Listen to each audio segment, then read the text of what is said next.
High guys, welcome to my channel RN. This is RK. తెలంగాణలో ఎండలు మండిపోతున్నాయి. ఆంధ్రప్రదేశ్లోనూ ఎండలు మండిపోతున్నాయి.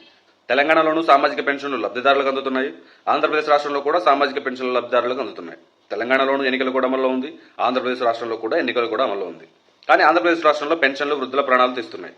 మరి తెలంగాణలో ఎందుకు పెన్షన్లు వృద్ధుల ప్రాణాలు తీయడం లేదు? ఎందుకంటే తెలంగాణ రాష్ట్రంలో శివ రాజకీయాలు జరగడం లేదు కనుక.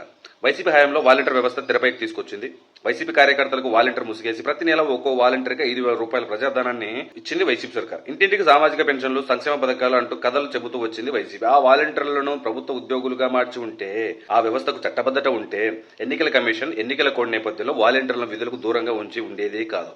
వాలంటీర్లు వైసీపీ కార్యకర్తలేనని ఎన్నికల ముందర ముఖ్యమంత్రి వైఎస్ జగన్మోహన్ రెడ్డి ప్రకటించాక వాలంటీర్లు ఎలా సామాజిక పెన్షన్లు పంచడానికి అర్హులవుతారు? తప్పు వైసీపీ చేసి సంక్షేమ పథకాలు లబ్ధిదారులకు ఇంటి వద్ద అందడం లేదు గనక సామాజిక పెన్షన్ల కోసం బ్యాంకుల వద్ద పడిగాపులు కాస్తూ వృద్ధులు ప్రాణాలు కోల్పోతున్నారంటూ శివరాజకీయాలు చేయడాన్ని ఎలా అర్థం చేసుకోవాలి?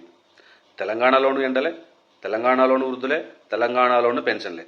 ఇక్కడ లేని రాజకీయ చావులు ఏపీలోనే ఎందుకు సంభవిస్తున్నాయి? జై హింద్.